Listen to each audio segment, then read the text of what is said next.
Back in my day, mobile gaming meant something like this, a Game Boy or a handheld system. And while handheld systems have not entirely gone away, Nintendo has switched to making their formal system the Nintendo Switch, and it's really handy for me to carry around if I know I'm going somewhere that I will have to wait and have time to play a game.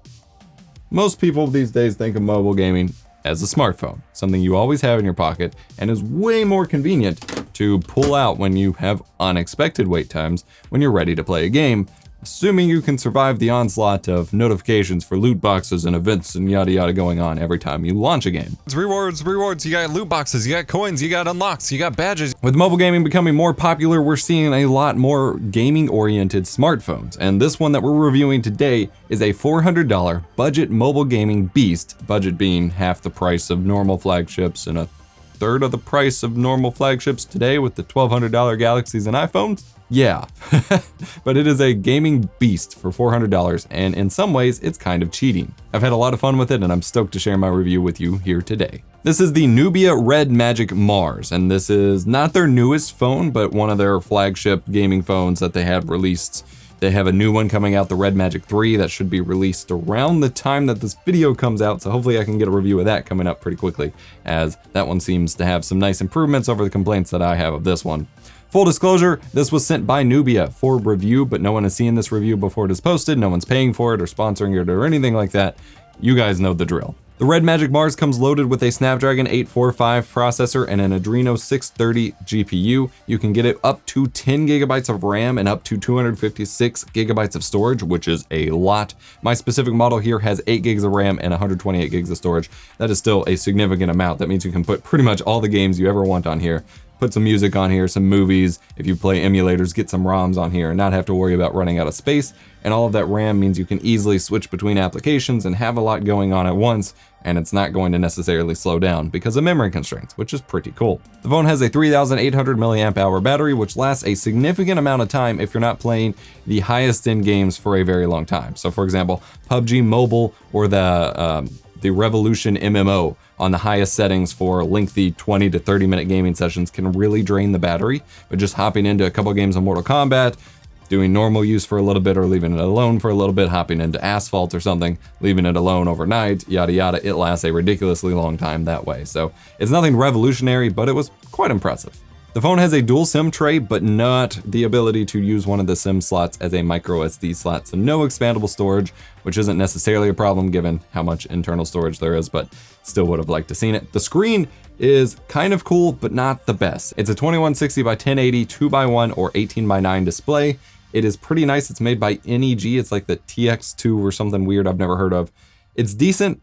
When you're not at the max brightness, the viewing angles can kind of suck, and then even at max brightness, it doesn't get quite as bright as other phones, but it's nice, it gets the job done, seems to be fairly color accurate, but a limitation that some people might complain about is that it is only a 60 hertz display. So no 90 hertz like the OnePlus 7 Pro or whatever, and not 120 hertz like the Razer gaming phone. For a gaming phone, you might think this would be required. However, it is a budget-oriented gaming phone, so to make it budget, cutting that corner is probably necessary, and I'm sure their higher-end gaming phones might end up getting high refresh displays. But honestly, for most people, especially for mobile games that are only gonna run at 30 or 60 FPS anyway, 60 hertz is probably fine. You're not gonna notice. I will say the 2x1 aspect ratio aspect of it is quite handy because that gives you more width to have your thumbs on the screen while still having more screen to be able to see. So that's a nice touch. One complaint that I do have about the physical build, which I enjoy overall, it's got this nearly metal feeling back to it, not glass. It's not gonna break really easily. I feel like it's fairly solid construction. It has a USB-C port, but it's USB 2.0, which is of course a corner to cut to save money, but very disappointing because this means slower transfer speeds if you're copying ROMs to it or copying recordings off of it or videos off of it. It also means no display out, and I'm getting really tired of phones not having display out. So as a result, all the gameplay you're gonna see here in this video is going to be of varying quality and frame rate as I tested different video recording options, and you know, there isn't a whole lot of great stuff. I still landed on AZ video recorder being the best option for me, but you know, it doesn't always maintain full frame rate and things like that. And I did try the display link adapter on this that I use on my Pixel 2 XL. And just like the Pixel 2 XL, it's still limited to 1080p 30 FPS output, but it's way more laggy and error prone given that it has the slower speed to work with. So Always disappointed in that, especially with the nice controls. It'd be kind of cool to cast it up on a bigger screen, but you can't do that with hardware due to that limitation. However, on a good note, it does have a headphone jack that's actually pretty solid. We'll talk about that in a minute. And it has a really fast fingerprint reader. I can just sit here and tap it. Like, it's more responsive than most fingerprint readers I have used. I'm quite impressed with that. And it does come with stock Android Pie with only a couple tweaks built in, like, to customize the unique features of this phone. The phone has some unique features that might seem like gimmicks for it, but actually lead to it being really good for gaming, and in some ways feel like you're cheating, and might even be considered cheating if you're doing actual competitive gaming, but that make the gaming and process way more enjoyable for myself. It has DTS surround sound on the speakers and on the headphone jack, which makes positioning in games like PUBG, where audio positioning and things like that matters. Disappointingly, you can't disable it, so that's a little frustrating to me, because there are some situations where you might want that. You don't have any direct control over that, but it is pretty good, especially for shooters and competitive games.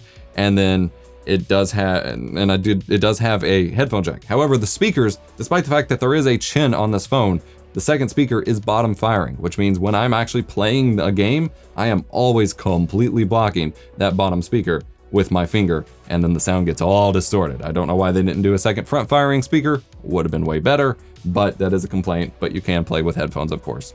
Anyway, one that is kind of a gimmick, of course, but I'm not gonna complain too much about. It does have an RGB strip on the back here, so if I go into the gaming mode and enable that, you can see here, has a nice little rainbow ribbon, as they call it, and you can customize the different RGB modes that it displays. It has a couple different options. You can turn it off to save battery if you so desire.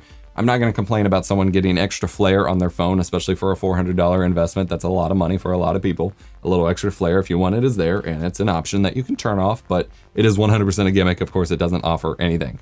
It also has what they call 4D vibration, which is basically directional positioning vibration for the phone for certain games. However, those certain games are only 2 games. PUBG Mobile, clearly this phone is very optimized for PUBG Mobile. And then like Knives of 9 or Knives of 10 or some game I've never heard of. But it only works with 2 games, which is kind of lame. But like when I was playing PUBG with the vibration enabled, it was fairly accurate as far as where I was getting shot from and things like that. So I found it pretty handy, especially to pair with the virtual surround sound. Like that ended up working out pretty well. And then the really cool feature that I do consider to be basically cheating, but I love it as a result, is the capacitive shoulder buttons. There are 2 capacitive shoulder buttons here. It is really confusing and messy to get set up, and you have to already be in the game to do it, and it only works with functions in the game that you would tap for, because you basically just drag an indicator to where you would tap on the screen, and then that's what that button does. So for games like Mortal Kombat where you need to swipe, it's not gonna do that. But you load that up in PUBG. I've got my left trigger for aiming down sights and my right trigger for shooting, and I was snapping on people and taking them down so quickly and improved my reaction time so much. It's a really cool feature, but it is completely cheating. Like this gives you such a big advantage without needing to get an extra controller mount or a mouse and keyboard hooked up, because those have always been options in these games, but you have to carry more bulk with you, whereas this is basically controller extra features built into the phone, which is really nice. It does have a game switch on here, which enables a game manager to allow you to like view a little carousel of your games, enable the color ribbon, control the shoulder buttons, and enable high performance mode, which seems to just kind of keep the processor clocked higher. It will drain battery faster, but supposedly helps games run better. Personally, I couldn't find a significant difference in any real games to like show you like X performance is increased by enabling it, but supposedly it does something. The dashboard needs some work. It's fairly spartan, fairly minimal. Again, mapping the controller buttons feels very confusing to access. It's not where it should be, and there's no description of what the high performance mode actually does. And then another issue I had is if you toggle the game mode switch while the screen is locked, it doesn't affect the phone. Like if you turn it off and then unlock the phone, you're still in game mode. If you have the phone off and you turn it, or like locked and you turn the phone on, unlock the screen, you're not entered in the game mode, so that can be a little annoying. As far as performance goes with this phone, it was destroying every game I threw at it, and I tried to throw every game I could think of at it. It was kicking butt. As far as performance actually goes, I used a tool called GameBench, who were kind enough to contribute a key of their software for me to use to analyze frame rates, frame times, CPU usage, battery usage, things like that. They give you a full web report with interactive graphs and charts to show your game performance. It's meant to be used for like game developers and things like that to really track performance and stats, but it lets you get a frame rate graph and a frame rate little ticker in the top left corner, kind of like Fraps, without rooting your device, which is pretty handy. At the time that I reached out to them, they were in the transition period, enabling a community version, which is free for, you know, people who just want to tinker around for a minute. And so that will be available, link in the description, as well as the pro version, which is what they gave me the key for, but they have a lot of stuff involved with it. Pretty cool software. I'm in the middle of having someone develop me a program that will take the information from that and overlay it on the screen to show frame rate graph. It's not complete though, so it won't be here for this video, but cool stuff coming with that pretty soon. Thanks to Gamebench for sending the key out. 60 FPS or max frame rate in every game on the highest settings. So we're talking Arena of Valor, 60 FPS throughout an entire match, and I was kicking some butt in it. Mortal Kombat, 60 FPS, other than in the menus when it's loading loot crates and stuff, that starts dropping. I'm pretty sure that's just how the game works. Even the Revolution MMO, which is basically a full-fledged MMO, it seems very intense. The average FPS was 57. You know, there were some dips and it was super high 40s to mid 50s, but you know, it hit 60 at a lot of points, and it was definitely staying towards 60 FPS. Every other game was about 60 FPS or whatever was allowed. And then PUBG Mobile, the game itself has to detect the device to enable 60 FPS modes at certain qualities, and I guess it doesn't really know what this phone is, so it doesn't enable the 60 FPS mode for HD, which is the highest quality setting available, and the graphics when the game started up were set to high. So at Ultra on HD, which is 40 FPS, it maintained a locked 40 FPS cap throughout the entire gameplay, dropping it down to smooth to enable the 60 FPS cap. It was able to mostly maintain 60 FPS. There were a couple drops every once in a while, but the average FPS was still 60, and it was rock solid and really smooth. I was really impressed. So hopefully they can get it working to enable the 60 FPS mode at the higher quality settings, because I'm fairly confident the phone would handle it. It just wasn't enabled, and I couldn't get it working with Game Tool or whatever that third-party app is, so I wasn't gonna worry about it. I posted on the YouTube community tab of my channel page asking what you guys wanted to see me test, and it was requested that I test the Dolphin, GameCube, and Wii emulator. And honestly, my results were fairly inconclusive. The first game I tested actually ran at a rock solid 60 FPS, and I was like, oh, it's great. But then switching over to like Crash Bandicoot, it was really struggling, and I tried switching to Vulcan and tried a couple things. I get the feeling there's a lot more optimization that needs to be done here in the settings that I'm not doing and I did not have time to do for the sake of this video. So let me know your tips for that in the description down below. You probably will have luck, at least with the GameCube side. I'd imagine the Wii side is asking a bit much, but honestly, I don't know. One of the things the phone markets itself with, or Nubia markets the phone with, is the cooling system. It has, you know, a little vapor chamber kind of cooling system. What it does is it basically keeps the heat distributed. So when I'm playing a game, even the most intense games, after like 45 minutes of playing, there aren't any dedicated hotspots where it's like super, super hot and you don't want to touch your hand to it and you're wondering if something's, you know, melting or something like that. A lot of phones end up like that. This one doesn't. It stays evenly distributed, feels really good in your hand, even though it does get a little warm, but it doesn't feel too uncomfortably warm. And it handled it pretty well. I don't really have a way to quantify it for you.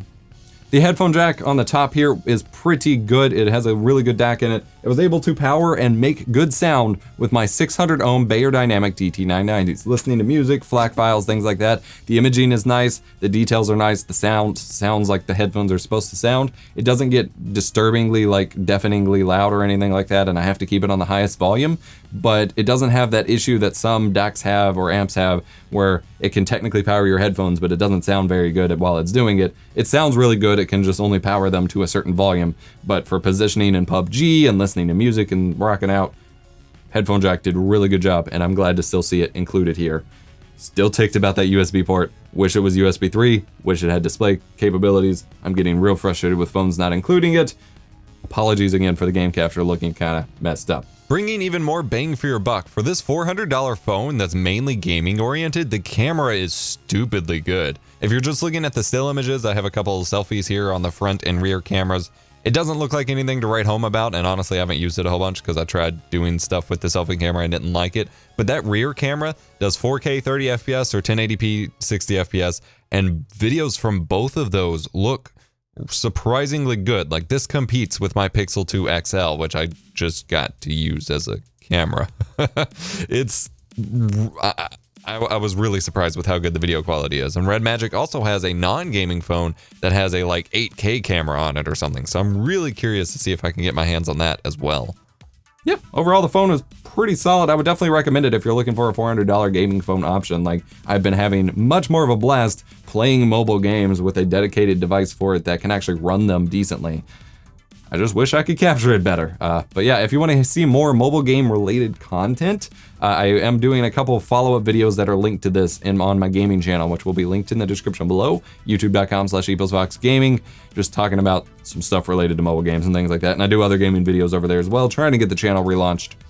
Affiliate product links to the phone will be in the description below. As always, if you enjoyed the video, hit the like button, subscribe for more tech education, and let me know if you would use a gaming phone like this and why or why not. Again, it's pretty solid value, great performance. I was actually very impressed by the performance and the fact that I had to really seek out challenges to really make the game or the phone suffer in terms of performance. My only real complaint is that between the cooling vents and the unique design and the RGB strip and the fingerprint reader being recessed instead of kind of on a camera bump, you're gonna have a little bit of trouble getting like a case that does any good on this phone, but otherwise, it's fine, I guess. It did come with a screen protector pre-applied, which was much appreciated. So hit the like button, subscribe, yada yada. I'll see you in the next one. This was the second recording of this. I really feel like the first one flowed better, but my audio didn't record. My audio recorder just said no. So yeah, thank you. Peace.